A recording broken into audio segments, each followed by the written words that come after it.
And before I share the source sheet, I'm just going to announce now, next week I will be out of town on Tuesday evening. I have Oh, okay. Tuesday night is the dinner at Chovevei Torah honoring Rabbi Linzer and Dr. Friedman, two of Oh, my right, teachers. right. Oh, right. So I'm Yes. going to be at Okay. that, and then I'm going straight from there to Virginia. My company has our annual retreat for the rest of the week. Mm. So Wow. Oh, unfortunately, next week I don't think I'm going to be able to fit in a Parsha Shiur at any Oh, point. So mm. okay. so this will be our last Parsha of Sefer Vayikra. I just realized Uh-huh. that. um, but anyway, so we will resume. We have Shavuos coming up soon also. So a lot going on. Mm. But that being said, let's get into this week's parsha. So here is the source sheet. Can everyone see it? Yeah. Okay, excellent. Parshat Emor. Parshat Emor has two a lot of interesting things, but two very relevant passages for today. The first is the parsha opens by discussing some of the unique laws that pertain to Kohanim, to priests, that still exist nowadays, right? So we have the restriction and the limits on which for when a Kohen is allowed to come into contact with the dead, when a Kohen is allowed to attend a funeral, go to a cemetery, um, et cetera, et cetera. All right, for the seven close relatives. Um, and as well as the discussion of Kohanim not being allowed to marry divorcees, not being allowed to marry converts. So those are still extremely relevant in our day and age. Um, that's the opening of the parsha, and then a little bit later we come to what's going to be the focus of our shir tonight, which is chapter 23 of Vayikra, which is called Parshat HaMoadim. The section, the parsha, when the rabbis in the Talmud refer to parsha, they don't mean parsha as we refer to it as the weekly Torah reading, but parsha is a defined section or defined portion of the Torah. So all of chapter 23 deals with the holidays, the various holidays, and we read it on most yontifs. We read at least one day of yontif is Torah reading is Vayikra 23. So it's it should be sound familiar to us, and we're really going to focus on one interesting debate. I don't necessarily have a conclusion to tonight's discussion, but I think it highlights two very important approaches, and as always, the truth lies somewhere in the middle. I don't know exactly where though. So let's see what the heck I'm talking about.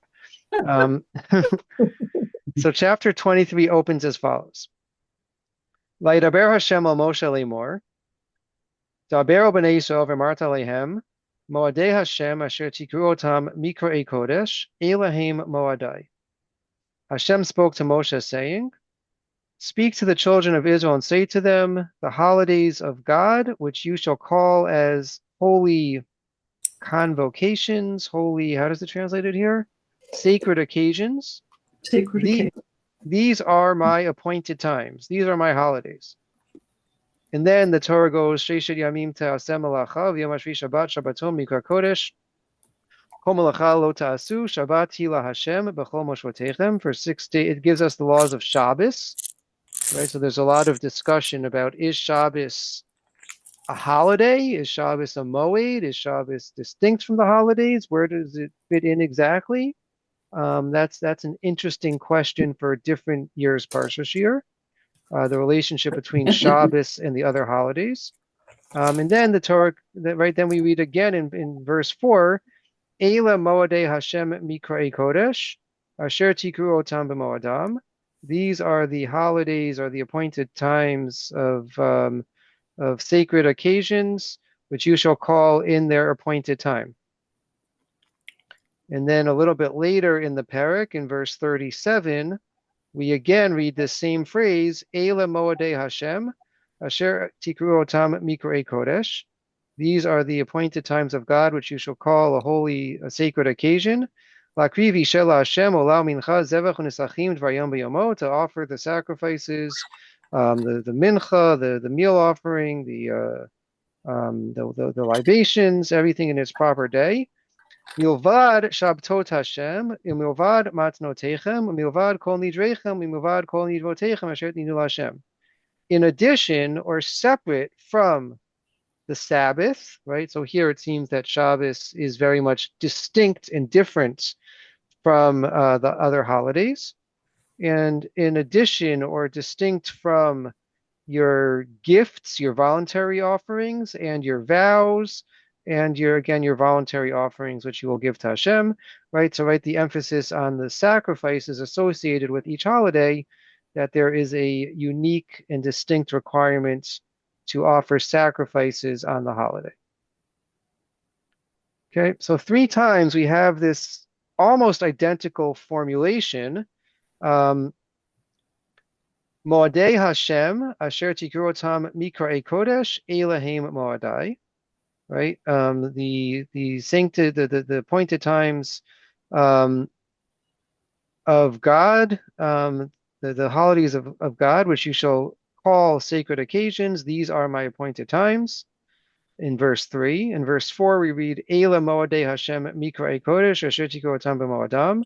These are the appointed times, the sacred occasions which you shall call in their respective times. And then in verse 37, Eila Moadei Hashem, Asher Tikrotam Mikra'ei Kodesh. These are the holidays of God which you shall call sacred occasions. Okay, so we all agree that these are very similar sounding, if not identical. So what's going on? That's basically what we're going to explore tonight. We're going to begin with a Mishnah in Rosh Hashanah. It tells a story that we've seen other variations of the same story, but not exactly this one. Okay, but they're right. So the Mishnah, which we're going to start with in source number 3, is discussing, right, the Mishnah in Rosh Hashanah spends a lot of time discussing the laws of Rosh Chodesh.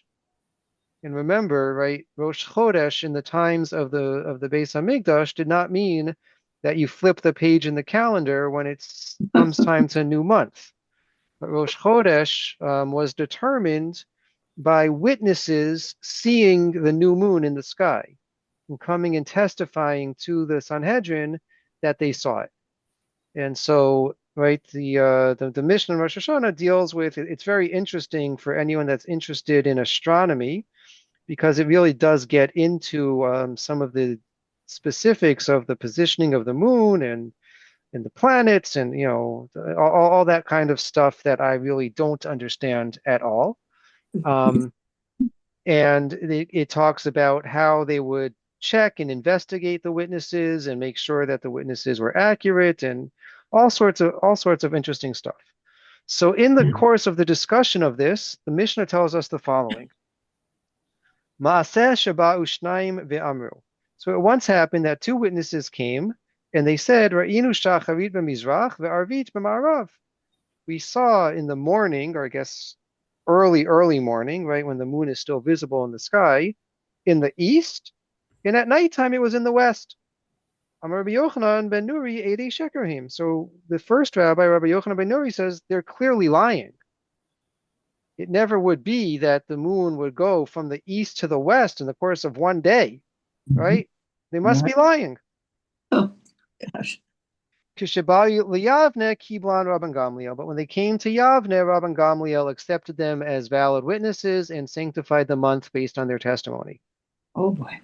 Ve'od, another time, ba ushnaim ve'amru, ra'inu bizmano, uvelel iburo lo nira, v'kiblan Rabban Gamliel. Right, so another time, witnesses came and they said that we saw the moon at its proper time, but on the night of the Ebor, right? So even though the Rosh Chodesh was determined on the testimony of witnesses, they still had, they still were able to calculate. So they knew when to look. So on the night when they knew it was supposed to be Rosh Chodesh, the moon was not visible. And nonetheless, Rabban Gamliel accepted these witnesses who also clearly were not, had not seen the moon, had not seen the new moon, had not seen the Levana. Amar bi Dosa ben Horkanus. Ede shekerhin. He'achmi idin al isha sheyelda u'machar krisa ben shineha. Rabbi Dosa ben Horkanus says they're clearly lying. Again, right? How could someone testify that a woman gave birth and the next day she's still pregnant? Once she, right, it's a funny analogy, right? But right, meaning, right, it can't be. Amarlo Rabbi Yoshua, ro'eh ani et varecha. Rabbi Yoshua says, I agree with you, Rabbi Dosa. It can't be. These witnesses must be lying. Shalach lo Rabban Gamliel. So we know that Rabban Gamliel and Rabbi Yoshua don't get along so well with each other. So it wasn't Rabbi Dosa that he gets upset with, but he gets upset with Rabbi Yoshua. Uzrani alecha shetavo etzli b'makelcha v'ma'otcha b'yom ha'kippurim shachal liot v'cheshbonecha. You don't accept when I say it's Rosh Chodesh. You have a different day when you think it's Rosh Chodesh, right? Clearly, we're dealing here with Rosh Chodesh Tishrei. So in 10 days from now, when you think it should be Yom Kippur, I say that you have to appear before me carrying your walking stick and your wallet, right? Meaning not only do you have to come appear to me, but you have to do something which is in clear violation of the rules of what would be Yom Kippur. Halach umitzao Rabbi Akiva Meitzer. So Rabbi Akiva finds Rabbi Yoshua very upset. Amar, yesh li liomot shekol ma she'es Rabban Gamliel asui. He says we have to understand that whatever Rabban Gamliel says, that's the law. Shene'emar. How do we know that whatever Rabban Gamliel says is the law? Ela moadei Hashem, mikra'ei kodesh asher tikurotam. Quotes one of our verses, right? As it says in Vayikra, these are the appointed times of God, the holy times which you shall call them. Bein bismanan, bein shelo bismanan, right? What does it mean, asher tikru otam, that you shall call them? Whether it's in the proper time or the improper time, Eli moadot ela elu, right? All the holidays are determined by Beit Din declaring it, asher tikru otam, which you shall declare it. Balo etzel Rabbi Dosa ben Horkanus, Amarlo. So now he comes to Rabbi Dosa ben Horkanus, right? The guy who planted the idea in Rabbi Yoshua's head to disagree with Rabban Gamliel. Im ba'in anu ladun achar beit dino shel Rabban Gamliel, shichin anu ladun achar beit din, kol beit din ubeit din shamad mimot Moshe ve'ad achshav. If we are going to refute and act against the ruling of Rabban Gamliel and his Beis Din, then we have to check and reinvestigate and possibly rule against every Beis Din that existed from Moshe until now. Shene'emar.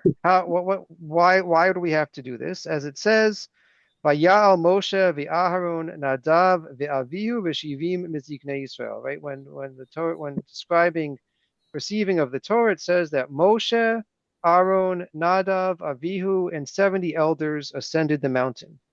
Lamba lonit parshush motan shel zakinim.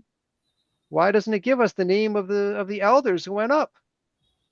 You could say because 70 names is a lot of names, and that would take up a lot of time to read it all. But why does it say 70 elders and not the names of each one of them? It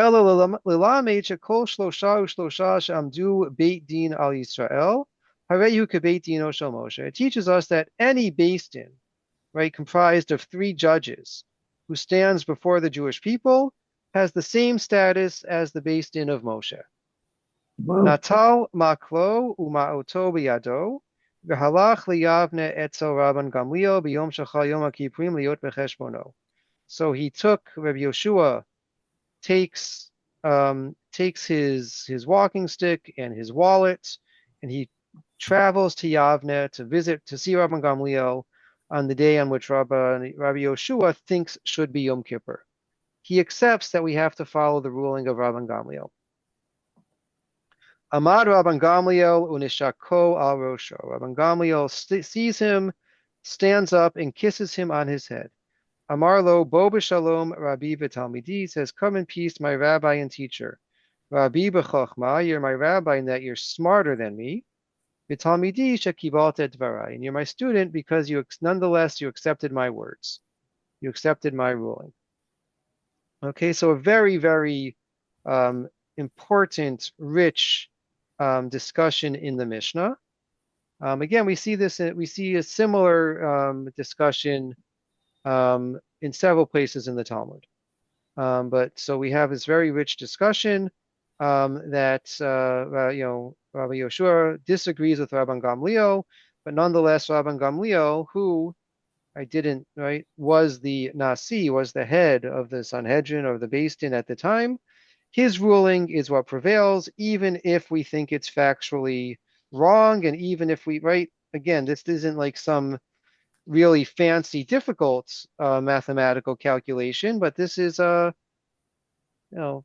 fairly obvious that the witnesses who, Rosh Chodesh was declared based on the testimony of witnesses, and the very next day we have pretty hard proof that these witnesses were wrong, that they were that they could not have been correct, and nonetheless we accept the ruling of Rabban Gamliel.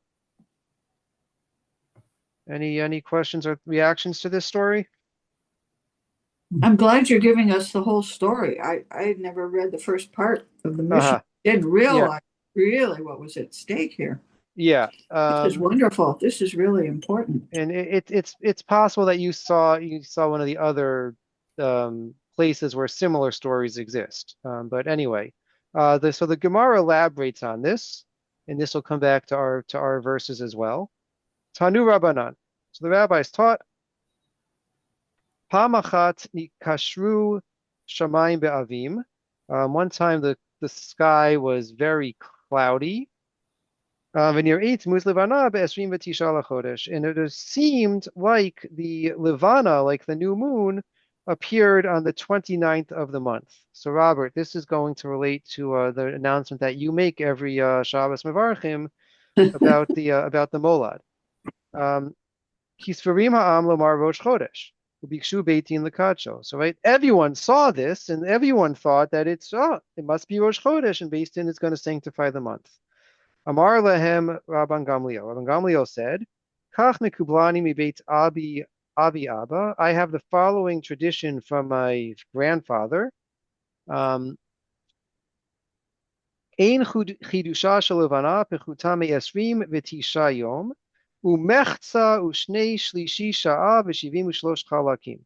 I have a tradition that says that the new moon cannot appear earlier than the 29th day, half of a day, right? So noon of the 29th day, and shnei shlishei sha'a, and then 2/3 of an hour, right? So 29th day, 12 o'clock, we'll call it 40 minutes.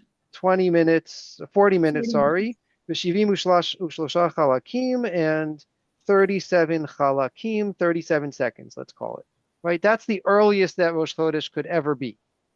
Right? So here, Rabban Gamliel, right, the positions are reversed. He's rejecting the testimony of the nation, and he's saying that we have to, right, that there's a scientific point at which, before which it's impossible for it to be Rosh Chodesh.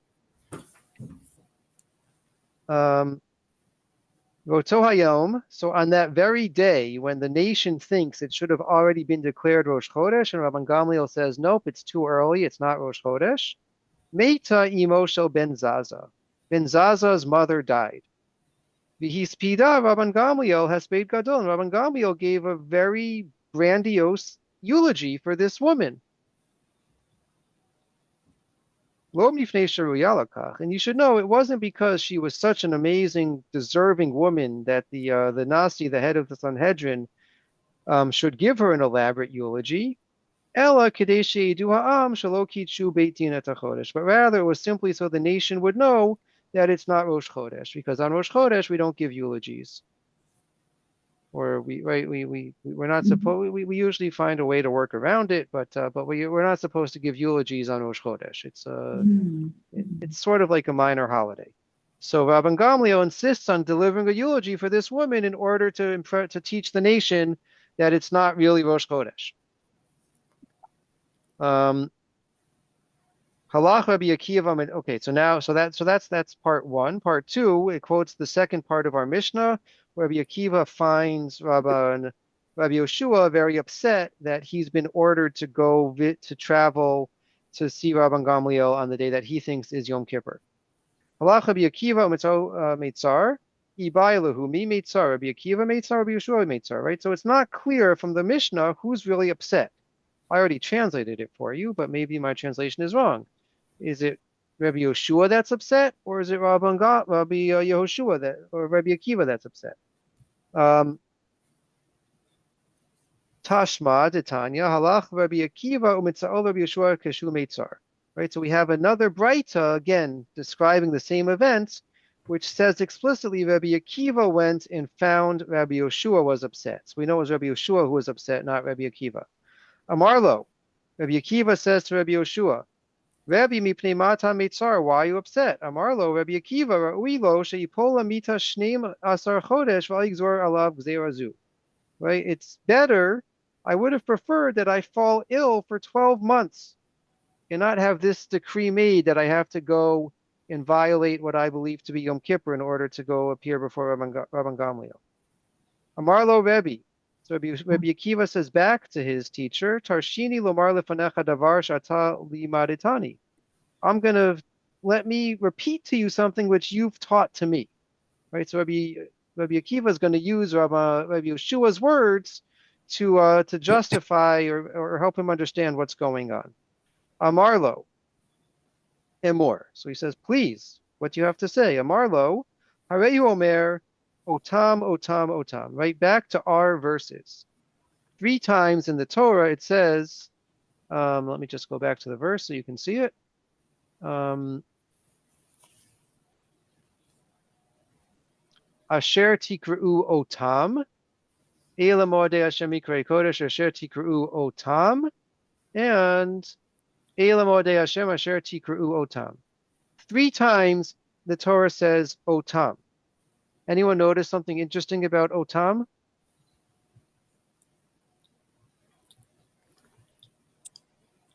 Yeah, sure. It's an aleph.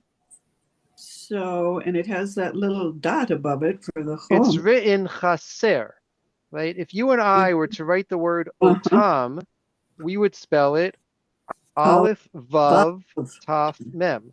In the Torah, it says Aleph Taf Mem. And there's there's the cholam, there's the little circle on top of the aleph, which tells us it should be vocalized O. But if that little circle wasn't there, right, the way it appears in the Torah without any nikudot, without any vowels, how could we read it? Atem. Atem. What does atem mean? You. Plural. You in the plural. So Rabbi Akiva says Rabbi Yoshua. 3 times the Torah says Otam. Let me just find my place again. Okay, Otam, Otam, Otam, Shalosh Pamim. Atem, right? So read Otam as Atem. You, not them, the holidays, but Atem, you, the Jewish people. Afilu Shogegin, even if you're mistaken. Afilu Mizidin, even if, Atem, Afilu Mizidin, you, even if you are willfully, intentionally miscalculating the calendar. It still follows atem. It still follows what you say, even if you're doing this deliberately. Atem afilu mutin, you even if you are mistaken. Bilashon hu amarlo. So Rabbi Yoshua says to Rabbi Akiva, Akiva nichamtani, Akiva nichamtani. Akiva nichamtani, nichamtani, Akiva, you have comforted me, you have comforted me. And this, of course, echoes the last Gemara in Masechet Makos, right? The very well-known Rabbi Akiva story, where it says that he's walking with other rabbis on the Har HaBayit or near the Har HaBayit by the Temple Mount. Before there was an Al-Aqsa Mosque on top of it. And they see foxes. They see foxes coming out of the ruins of the Beis Hamikdash. And the rabbis who are with him start tearing their clothing and crying and mourning. This is a horrible thing. And what does Rabbi Akiva do? Laughs. He starts to laugh. And he says, they say, how can you laugh at such a horrible sight? He says, I'm laughing because I now see that the prophecy of destruction has come true. And if the prophecy of destruction has come true, then I know I have more confidence that the prophecy of redemption and rebuilding will come true again. And Masechet Makot ends with these rabbis saying, Akiva nichamtanu, Akiva nichamtanu, Akiva, you have comforted us. So here we have Akiva comforting the one person, comforting Rabbi Yoshua by helping him to understand that he has to follow the rulings of Rabban Gamliel, even if he thinks it's very wrong. Whoa. Yeah, it's a very powerful story. Very powerful story. Mm-hmm. So the Akedat Yitzchak, Rabbi Yitzchak Arama, is, he goes into great lengths to understand all of this, right? I didn't, it was just very lengthy. So I apologize. I didn't put the Hebrew on the source sheet. I'm happy to provide that to anyone who wants it. But he begins by just noting this seeming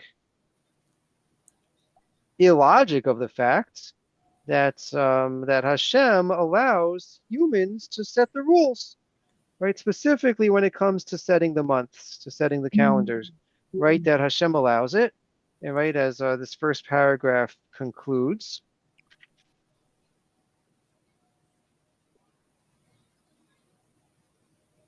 surely God does not have to adjust his conduct to human error, and even less so to human caprice. Furthermore, what can be the meaning of God saying, I have no holy days but these? Is time in heaven measured then in a similar manner to the way we measure time on earth? Right? Ma pitom, what's going on all of a sudden that Hashem is going to allow the calendar to be miscalculated and misconstrued by human error? That's the question. And again, we read these stories in the Gemara Rosh Hashanah. We have the same question. How could it be? So he says that there's four things, right? There's four premises in mind in order to gain a proper understanding of what is meant by all of this. Since God in his wisdom has seen fit to create man equipped with a free will, this free will and the way it expressed itself must be respected. It makes no difference whether these free will decisions are in keeping with God's will or not. Were it otherwise, this freedom of choice would not really have any meaning. Right? So number one, God blessed us with Bechira Chofshit, with free will. And once we have free will, that means that we have total ability to act as we see fit. And even if that is factually incorrect, Hashem gives us that. That's one of the bracha, one of the blessings, one of the gifts. Some might say it's more of a curse, but right, that's one of the gifts that God gives us, is that we, not only do we have freedom to act, but we also, I guess, have to face the consequences of those actions. That's number one. Number two, he gets into a discussion of hashgacha pratit, which means that God intervenes and is active in in the world, and plays an active hand in determining what happens to humans, what happens in this world. Um, He says part of Hashgacha Pratit is that if we follow God's will, if you walk in my statutes, I will provide you rain in its proper season. Um, just as there are rules of natural law, so the times appointed for holy days in the Torah have special significance for the dispensation of Hashgacha Pratit. When the Talmud Rosh Hashanah describes the world as being judged on 4 separate dates, Pesach, and we have this Mishnah a little bit later. Pesach for harvest, Shavuos for for Pesach for the wheat, Shavuos for the fruit, um, et cetera, et cetera. This implies that our conduct influences the respective judgment at the respective times, right? That's it's not that right that everything is predetermined and God knows what's going to happen, but that God will base his judgment based on how we behave, based on what we're deserving of at the time of judgment. Right? So that's why, right, on Yom Kippur, Rosh Hashanah, we we put on our best face, even if we know it's unrealistic and even if we know it's not going to be sustained, because at that moment of judgment, God judges us as we are at that very moment, at that very point in time. Number 3. So this may not sit well with everyone. The Could you third slow prem it wrap up? Yes, sorry. Slow down. Yeah, thank you. The third premise is that not all mankind qualifies for the special attention God's providence may exercise over man's fate. The generations prior to the revelation at Mount Sinai had angered God until the arrival of Abraham on the stage of history. God approved of him as well as of his descendants. That is why God told the Jewish people at Sinai that provided they would hearken to his commandments, he would relate to them in a special manner. Right? You will be for me, Tem Tiulim Am Segula. You'll be my treasured people. If you will surely listen, you will be special to me. To this, the Jewish people responded with the famous, we will hear and we will do and we will hear, Na'aseh v'nishma. From that moment on, God's preoccupation with the other nations came to an end. He concentrated his efforts on the Jewish people. Not only is the Medrash directed towards that nation, but more significantly, the Torah, in its very first act of legislation for the Jewish nation, changes the natural world order and designates the first day of Nisan as the new year of the Jewish nation. Right? We know that there are really, and I've spoken about this many different times, that there are 2 different ways that we can count years, right? In one way, we start with the month of Tishrei. That's what we're familiar with. Mm-hmm. And the month of Tishrei is a universal new year, right? That's for, right, the entire world is judged, right? We think about that being the time, a little bit later on Sukkot when we're judged for water, something which affects the entire world. But when it comes to, when the Torah describes the holidays, Rosh Hashanah, which coincides with Rosh Chodesh Tishrei, is B'Chodesh Hashvi'i, the 7th month. And the first month for the Jewish calendar is the month of Nisan. Right? So he's saying that at that point, God set us up with a separate calendar from the rest of the world.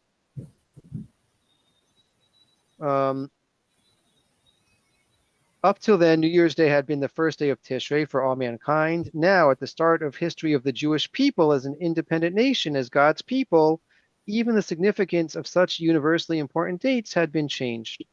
This was in order to facilitate understanding of the fact that the new dates were indeed subject to manipulation by the Jewish legislative body. Okay, so because we have this isn't the time, but right, from what he's writing, one could very easily infer that there is no hashgacha pratit when it comes to other, to the non-Jewish world. I'm not sure that's necessarily what he's saying, but what he is saying is that we have a special level, a special concentration of hashgacha pratit, such that, right, again, our God intervenes based on our behavior and based on what we're deserving of. And to really drive that point home is that we even are operating in our own unique system of time. The fourth premise is the appreciation of the fact that even the most advanced and most knowledgeable people are apt to err occasionally in matters pertaining to astronomy. This is because astronomy is subject to such precise timing that even Moshe had difficulty knowing the exact moment when the lunar cycle would renew itself. God instructed him by showing him using a finger when it is in this position exactly sanctified. It is therefore perfectly reasonable that God would make allowance for human error in the calculation of the arrival of the new moon. Right? So again, right, really lock in step with the notion of Bechira Chafshit, of free will, that if we have free will, then we also means that we can make mistakes. After all, was not the Torah was not given to angels, but to humans who are apt to err. Right? We are going to make mistakes, et cetera, et cetera. Okay, so he said, right, he gives these justifications for why Hashem set it up that our calendar should be determined based on what Bastin says and not based on the objective facts of nature or science. This is a very, very complicated, deep philosophical thing we just laid out. Are there any questions, thoughts, or reactions? Well, we go by the charts now, though, but they were. Correct. What is the halachic force of that? Is it because was it Rabban Gamliel the second made them up or something, or what? Why didn't he make them up to a certain point and then someone else had to continue it, or Yeah, so I mean sorry on that? it's a combination of number one, right, just the legal mechanisms are no longer in place.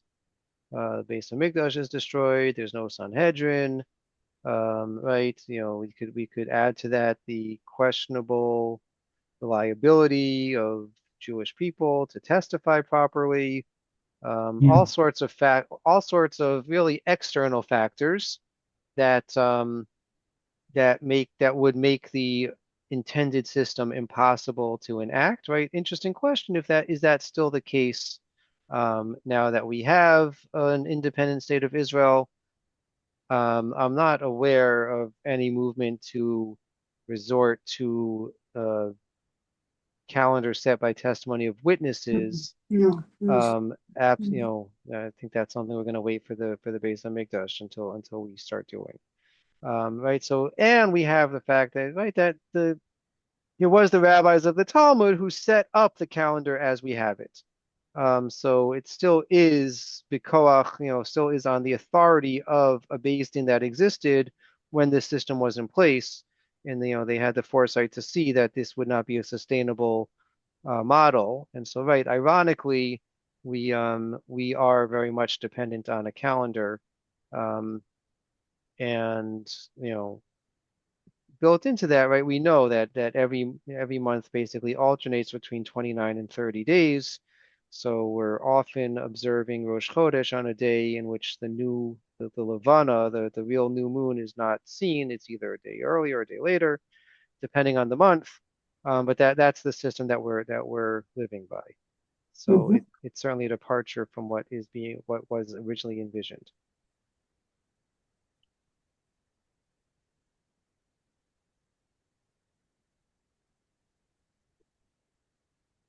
Okay, so that's one understanding of all this is that, right, the whole point is, right, as we saw the Gemara in Rosh Hashanah say, read otam as atem, that really the power and the authority is fully vested in the human courts, in the rabbis, and the fact that we're no longer living by that system is because of our great, is to our great misfortune and because of our great fall from the place in which we once were. Mm-hmm. But that fundamentally everything is supposed to be fully invested and entrusted to the human being. The Netziv, again, I don't know that we can say that this is the philosophical position of the Netziv, but the Netziv offers a really interesting alternative understanding of this whole thing. So he wants to know, right? Let's go back to our verses. We said that the three verses which describe the holidays in general are pretty similar to each other, Mhm. but there's one crucial difference in that the first time in verse 2, it says, Elohim Moadai. These are my appointed times, says Mhm. God. Mhm. Mhm. So the Netziv is going to play on that. Why in the first time does it say Moadai, my appointed times, and the other times it says Moadei Hashem, God's appointed times, but not in the first person in the same way. So that's really what the Netziv is working with. And he says as follows. Inyan Dikamodi Yemei Moadot Hema Mikre Kodesh Lanu. Right? So he says, just as what's the meaning of God saying these are my holidays? Just as the fixed times are the sacred occasions for us, for the Jewish people, right? The 15th of Tishrei is the holiday of Sukkot. The 15th of Nisan is the holiday of Pesach, right? So these dates, these times are our holidays. Kasher Yivar B'Samuch, as will be explained. Mashma'ut Mikra Kodesh Kach Hema Mikra Kodesh La Kodesh Baruch Hu. Right? So too are they holy days, are they appointed sacred occasions for Hashem, Kivyachol, as it were. The Inyan Halichot Olam, Shahu Asa Yamim Elu LeRosh Hashanah. Right? And God sort of entrenched it, made it part of the fabric of the world that these dates are special times. And he quotes the same Mishnah that the Akira Yitzchak quoted, source number 6. Let's just go down and see that Mishnah, or really two Mishnayot. Right, so again, in Rosh Hashanah, this is how Masechet Rosh Hashanah opens. Arba Rosh Hashanah Yimheim. There are 4 New Years. Echad b'Nisan Rosh Hashanah leMelachim leRegalim. First of Nisan is the New Year for kings, right? When a king ascends to the throne, so their years are counted from Nisan, right? Once Nisan comes around, then it becomes year 2 of the king's rule. And for the holidays, right? We said that Nisan is called Chodesh Harishon, and that's when Pesach falls. Echad be'Elul Rosh Hashanah l'Maser behema. The first of Elul is Rosh Hashanah, is a new year for the tithes of animals. And if an animal was born before or after Elul determines in what year you have to calculate for Maser, for the tithes. So some say that that's the first of Tishrei. Echad b'Tishrei Rosh Hashanah l'Shanim, Lishmatim v'Liovlot. The first of Tishrei is Rosh Hashanah for years, right? Years of the world, for Shemitah and for Yovel. L'Netia u'Liyarakot, for planting, for vegetables. Bechad b'Shvat Rosh Hashanah le'ilan, and the first of Shvat is the new year for trees. According to Beit Shammai, Beit Hillel Omrim b'Chamisha Bo, the 15th. Then the second Mishnah in Rosh Hashanah tells us, "B'arba prakim olam nidon." The world is judged at 4 different occasions. Pesach al atua, Atzeret al peirot, Ilan, Rosh Hashanah. So on Pesach we're judged for wheat. On Shavuos we're judged for fruit. Rosh Hashanah humans are judged. Uvechag nidonim alamayim, and on Sukkot we're judged for water. Right. So what the Netziv wants to say is that this Mishnah is telling us that there was significance to the 15th of Nisan as a day of judgment, as a significant day, well before there was an exodus from Egypt. Mhm. We think that Pesach takes place on the 15th of Nisan because that's when we left Egypt. No, we left Egypt because the 15th of Nisan is a designated time by God from the days of creation of the world. We think that we celebrate Shavuos, right? Because on the 6th of Sivan we got the Torah. No, the Torah was given because the 6th of Sivan is a special time of judgment and of a new year, etc., etc.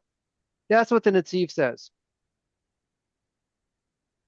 Um, right? That's how he's reading Elohim Moadai, that they're holidays for God also. These are significant dates, not only in the course of Jewish history, not only because of what happened, but they were designated as special and significant dates from the beginning of time. Right, just one more source that kind of, I think, drives this point home is, right, it's probably hopefully still familiar to us from Pesach. One of the lines we say in the Agada is Vigada to Levincha v'yom Emor, ba'avor zeh asa Hashem li b'tzeiti mimitzrayim. Right? When the child asks what's going on here, you're going to answer the child and say it's because of this that God did for me when I went out of Egypt. Rashi says ba'avor zeh, right? So we would think ba'avor zeh, because of this, and then you tell the kid the story of Pesach and the Exodus. Rashi says ba'avor zeh, ba'avor sha'akayim mitzvotan, in order that I will fulfill the mitzvot. How do I read that, Rashi? We had a mitzvah to eat matzah before there was a story of the Exodus of Egypt. It's very nice that that story aligns with the mitzvah of matzah. But again, it's sort of saying that this was the day that was predetermined and that we were going to leave in the manner, right, in bechipazon, hurriedly, without time to properly prepare the food, because the mitzvah of matzah already existed, right? The exact opposite of what we saw in the Mishnah Rosh Hashanah and in the Akedat Yitzchak, that right, that the whole point is to empower the earthly based in to make decisions and determinations, even if they're factually wrong. The Netziv is pointing us to a position that says that no, Hashem determined that this is how things should be and this is how things will be, um, and that the fact that our history aligns so well with it and that we can attach a nice story to it is almost secondary, is almost kind of a nice bonus, but that these would exist as holidays, these mitzvot might exist even if events had unfolded differently, even if we had left Egypt in the month of Iyar instead of the month of Nisan. That's what the Netziv, again, I don't know that if you were to ask the Netziv, um, do you believe in this sort of predeterminism model? I'm not sure he would agree with it. He would go that far, but he's certainly opening up that possibility. Mm. So again, Mm. both are true, right? Meaning, on the one hand, we recognize that to live by a halachic system, we have to have human judges and human courts that are empowered to make consequential decisions and tell us what to do, because we don't have Hashem telling us what we're supposed. We don't have the direct chain of communication, and so we have to rely on whatever human judgments are going to be made. At the same time, we recognize that there is an objective truth that exists, right? In the example of the calendar, that there is an objective time when the new moon appears. There is an objective moment, which is Rosh Chodesh. There is an objective, right? In a metaphysical realm, there are mitzvot that exist regardless of any reason that we may attribute to them, and that we have to fulfill, again, regardless of whatever historical circumstances do or do not exist. The fact that they align so nicely maybe is a bonus, but that the whole point of the mitzvah, right, according to one approach, right, is that we keep the mitzvot only because Hashem determined that this is the mitzvah, and for no other reason. And if we try to give other reasons for it, then we're sort of cheapening what Hashem originally told us. Mhm. those are the two extreme positions that I think are being laid out in these different approaches to our section on the holidays. Um, Happy to hear any final reactions or thoughts to any of this. I have a third suggestion that Hmm. comes from the counting of the Omer. Yeah. So we do not have the responsibility or the freedom to say that, for example, yesterday we counted for the Sphirot that winds us up in Netzach and Hod, that is the humility, the Hod of Netzach, of endurance. We can't just take those numbers and flip them around and all of that. Actually, the Sphira system itself kind of helps to keep us oriented exactly where we are within it.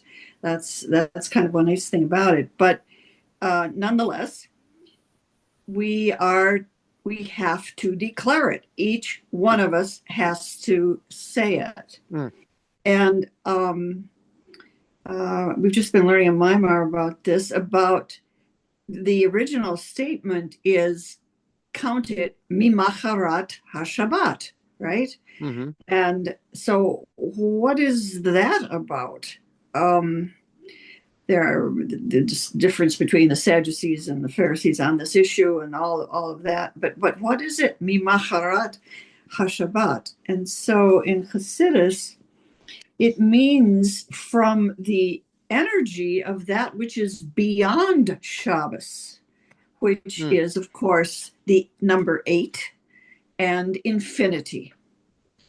And these two positions that we have, each one of them is like a window on infinity, an infinite possibility. I'm just suggesting that that might be another way to Wow. understand all of it. I like Uh, that. Mimacharat HaShabbat. mhm. Beautiful. Beautiful. And what we are doing is to sanctify it, meaning that we are moving it into the realm of infinity as we do it. So the power that we have with our speech, as we know, is tremendous.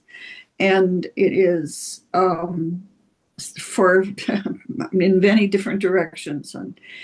But still, this counting of the Omer is the best way because it offers us, they feel, to prepare for Sinai when Hashem uses the word Anochi, which is a level beyond Hashem's own name, into the realm of infinity. And we can touch that realm whenever we make a bracha, and in many, many ways, but especially in the counting of the Omer. So Wow. I just wanted to offer that. Wow. Beautiful. All right. That's a good note to end on. Thank you, Anne, for that powerful thought. As I said at the beginning, next week I'm out of town basically all week, so we're not going to be able to have a Parsha Shir next week. I look forward to seeing everyone in 2 weeks for the beginning of Sefer Bamidbar. Have a Well, great I hope your rest of the week. journeys are wonderful and Thank you. safe and good, and you learn all that you want to and all those good things. Thank you very much. Thank you. All right. Take care, everyone. Thank you, Rabbi. Thank you Bye. so Good to much. see you. Lila Tov. Lila Tov.